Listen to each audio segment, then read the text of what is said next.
માટે શરતો મૂકતા હતા. આપણો પ્રદેશ કોઈ બીજો કોઈ દેશ લઈ જાય અને યુદ્ધ થાય એ વખતે પણ સંધિ કરવા માટે ઘઉં નહીં આપે એવી શરતો મૂકવામાં આવતી હતી. અને આપણા દેશમાં એના કારણે એક હરિત ક્રાંતિની શરૂઆત થઈ. એ વખતે જરૂરિયાત હતી અને હરિત ક્રાંતિની શરૂઆતમાં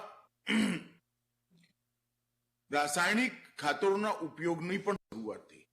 પરંતુ આપણે અનાજની દિશામાં તો આત્મનિર્ભર થઈ ગયા, પરંતુ દરેક શરૂઆતને, દરેક પદ્ધતિને દર 10 વર્ષે કોઈ પણ સમાજે રિવ્યુ કરવો પડે કે કાલબાહ્ય તો નથી થઈ ગઈ, આપણી જરૂરિયાતો બદલાઈ નથી, આપણી જરૂરિયાતોના કોઈ પૂરી કરવાના કોઈ દુષ્પરિણામ આવી રહ્યા છે કે નહીં, નથી આવી રહ્યા. આ આખી મૂલ્યાંકન, સ્વમૂલ્યાંકનની પરિસ્થિતિના અભાવમાં આજે એક ઘનઘોર સંકટની દિશામાં ભારતની ખેતી આગળ વધી છે. રાસાયણિક ખાતરના અતિ ઉપયોગને કારણે દેશની ભૂમિ, દેશની જમીન ધીરે ધીરે ધીરે બંજર થવાની દિશામાં આગળ વધી છે. અને કેમિકલનું અતિ ઉપયોગના કારણે ભૂગર્ભ જળ સ્ત્રોત સુધી પણ આ ઝેર પહોંચવા માંડ્યું છે. અને જો આ ભૂગર્ભ જળ સ્ત્રોતની અંદર પહોંચે, આપણું અનાજ તો ઝેરીલું બન્યું છે, પરંતુ પાણી પણ ઝેરીલું બનશે આવનારા 15-20 વર્ષ પછી, તો કેન્સરથી પીડિત થયેલા સમાજની સંખ્યા વૈજ્ઞાનિકોના અંદાજ પ્રમાણે 50% વધારે થશે. આ સંકટને આપણે ઓળખવું જ પડે. અને સંકટને ઓળખવાનું સૌથી પહેલું કામ કર્યું હોય તો આપણા સન્માનીય પ્રધાનમંત્રી નરેન્દ્ર મોદીજીએ કર્યું છે. એમને અનેક એવા પ્રકારના વિકલ્પો શોધવાની શરૂઆત કરી જેથી રાસાયણિક ખાતરનો ઉપયોગ બંધ થાય, કૃષિની ઉપજ પણ વધે, પાણીની જરૂરિયાત પણ ઓછી થાય અને ખેડૂતની સમૃદ્ધિ પણ વધે. આ ચારેય વસ્તુ જો ભેગી થાય તો જ આપણે એક નવી હરિત ક્રાંતિ કરીએ, જે પ્રાકૃતિક ખેતીથી સર્જાયેલી હોય, જે આવનારા અનેક વર્ષો સુધી ભૂમિને, જમીનને બગાડવાની જગ્યાએ એનું સંરક્ષણ ને સંવર્ધન કરતી હોય. અને એ કરવું હોય તો પ્રાકૃતિક ખેતી જ એનો એકમાત્ર રસ્તો છે. કેટલાય પુરાના ગ્રંથોમાં, કેટલાય જૂના આપણા ગ્રંથોની અંદર જેનો ઉલ્લેખ છે અને અનેક લોકોએ એની પર કામ કર્યું. હું ભારતીય જનતા પાર્ટીનો અધ્યક્ષ હતો ત્યારે એ વખતે 2016માં આચાર્ય દેવવ્રતજીના ફાર્મ પર ગયો હતો, એમના ગુરુકુલ પર ગયો હતો અને ત્યાં મેં આ પ્રાકૃતિક ખેતી મારી નજરથી જોઈ હતી. એક ચમત્કારિક અનુભવ આવતો હતો.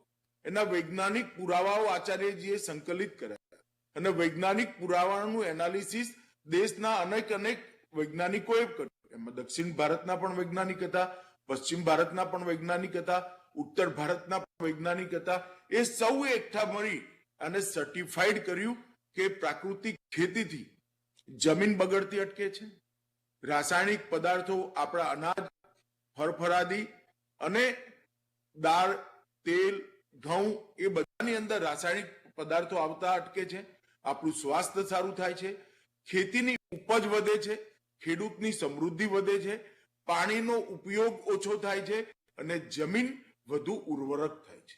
એનું કાર્બન તત્વ અનેક ગણું વધતું વૈજ્ઞાનિક પુરાવાના આધાર પર આ સિદ્ધ કર્યું. અને એ વખતે જ નક્કી થયું હતું કે આચાર્ય દેવવ્રતજીના નેતૃત્વમાં આને અભિયાન તરીકે ઉપાડો. આચાર્ય દેવવ્રતજી ગવર્નર બન્યા, ગવર્નર બની હિમાચલ ગયા. હિમાચલમાં એમને આ અભિયાનને ખેડૂતોને વચ્ચે લઈ જવાનું ચાલુ કર્યું. અને એ વચ્ચે લઈ ગયા પછી એનો જે અનુભવ આવ્યો, એ અનુભવના આધાર પર એમને માનનીય પ્રધાનમંત્રીજી સાથે વાત કરી. એ ગુજરાતના ગવર્નર બન્યા, અહીંયા પણ એમને કર્યું. લગભગ 2 વર્ષની અંદર કોરોનાના કપરા કાળખંડની અંદર પણ 2 લાખથી વધુ ખેડૂતો અને 2.5 લાખથી વધારે હેક્ટર જમીન, 2.5 લાખ હેક્ટર જમીનની અંદર ખેતીની પદ્ધતિ બદલવી મતલબ દસકાઓ લાગી જતા. એ દસકાઓની જગ્યાએ 2 વર્ષની અંદર જ આ પદ્ધતિ સ્વીકૃત બની. એનો અર્થ કે ખેડૂતે, ગુજરાતના ખેડૂતે આના લાભને પહેચાન્યો છે, આના લાભને ઓળખીને સ્વીકાર્યો છે અને સ્વીકારીને પડોશીને આપવાની પણ શરૂઆત કરી છે. ત્યારે જ 2 લાખ ખેડૂતો અને 2.5 લાખ હેક્ટરથી વધુ ભૂમિ થાય. મિત્રો, આ આખી વસ્તુને દેશના પ્રધાનમંત્રી નરેન્દ્ર મોદીજીએ 16મી ડિસેમ્બરે સમગ્ર દેશના 8 કરોડ ખેડૂતોની સામે રાખવાનું કામ કર્યું અને 8 કરોડ ખેડૂતોમાંથી 3 જુદી જુદી કંપનીઓ જોડે આપણે સર્વે કરાયો. 8 કરોડ ખેડૂતોના મનમાં લાપસીની જેમ આ વાત એમના ઘરે ઉતરી ગઈ છે, લાપસીની જેમ ગયું. અને અનેક ખેડૂતોએ પોતાની ખેતીની પદ્ધતિ બદલવાની શરૂઆત કરી. મોદી સાહેબે આપણને એ પણ કહ્યું કે તમારી જો 10 એકર જમીન હોય તો 2 એકરથી શરૂઆત કરો, પછી 2 એકર વધારો, પછી 2 એકર વધારો. પરંતુ આની શરૂઆત આપણે કરવી જ પડશે.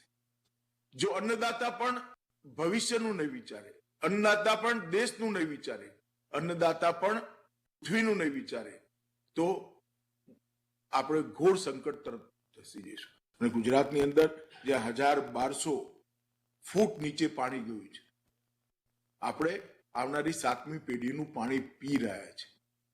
એનો બોજ આપણા પર હોવો જોઈએ. એની જાગૃતતા આપણે અંદર આત્મસાત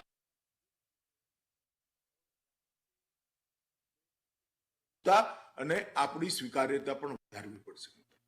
અને એના માટે અનેક નાના નાના કાર્યક્રમો, હું તો કંઈ વધુ નથી કરી શકતો. આચાર્યજીએ તો ભેખ લીધો છે ખેડૂતોને સમજાવવાનો, ખેડૂતોને આ તરફ વાળવાનો.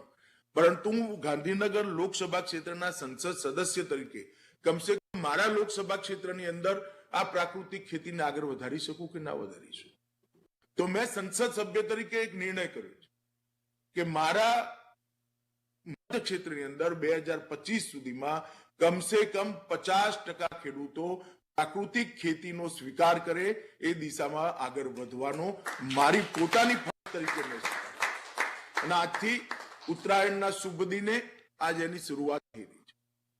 મેં અત્યારે લગભગ જુદા જુદા સેન્ટરો પર 100 થી વધુ સેન્ટર પર બાવળા, સાણંદ, ગાંધીનગર અને કલોલ તાલુકાના 1000 થી વધુ પ્રગતિશીલ ખેડૂતો મારી સામે ઉપસ્થિત છે. સૌ ખેડૂત ભાઈઓ બહેનોને મારી હાથ જોડીને વિનંતી છે, આ પ્રયોગની અંદર તમારો સહકાર આપો.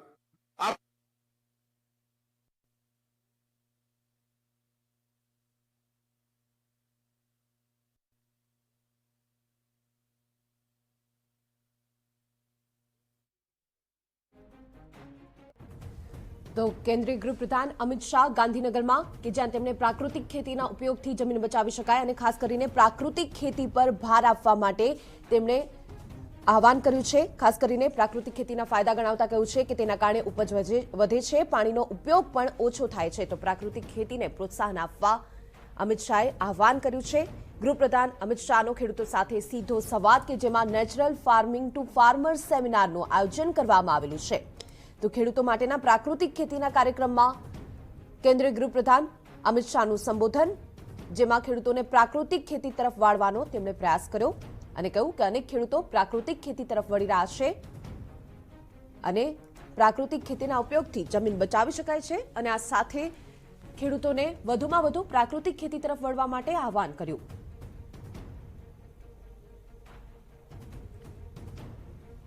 તો ગાંધીનગરમાં છે કેન્દ્રીય ગૃહપ્રધાન અમિત શાહ કે જ્યાં તેમણે ખેડૂતો સાથે સીધો સંવાદ કર્યો છે. ખેડૂતો માટેના પ્રાકૃતિક ખેતીના કાર્યક્રમમાં ગૃહપ્રધાન અમિત શાહનું સંબોધન.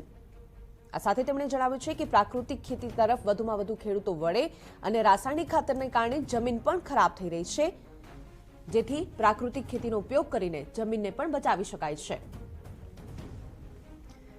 આ સાથે તેમણે પ્રાકૃતિક ખેતીના ફાયદા ગણાવતા કહ્યું છે કે પ્રાકૃતિક ખેતીને કારણે ઉપજ વધે છે, પાણીનો ઉપયોગ પણ ઓછો થાય છે અને આ સાથે જમીનનું પણ જતન કરી શકાય છે.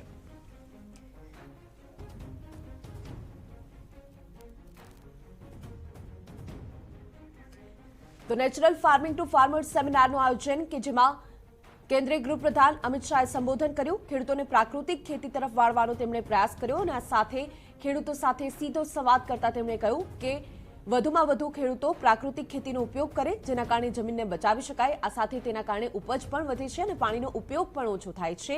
રાસાયણિક ખેતીને કારણે જે જમીન છે તેને નુકસાન થઈ રહ્યા હોવાનું પણ તેમણે જણાવ્યું છે. તો પ્રાકૃતિક ખેતીના કાર્યક્રમમાં કેન્દ્રીય ગૃહપ્રધાન અમિત શાહનું સંબોધન, ખેડૂતો સાથે સીધો સંવાદ, ખેડૂતોને પ્રાકૃતિક ખેતી તરફ વાળવાનો તેમણે પ્રયાસ કર્યો. આ સાથે પ્રાકૃતિક ખેતીના ફાયદા ગણાવતા કહ્યું કે પ્રાકૃતિક ખેતીથી ઉપજ વધે છે, પાણીનો ઉપયોગ ઓછો થાય છે અને આ સાથે જમીનને પણ બચાવી શકાય છે. આ સાથે તેમણે જણાવ્યું કે ખેડૂતો હવે પ્રાકૃતિક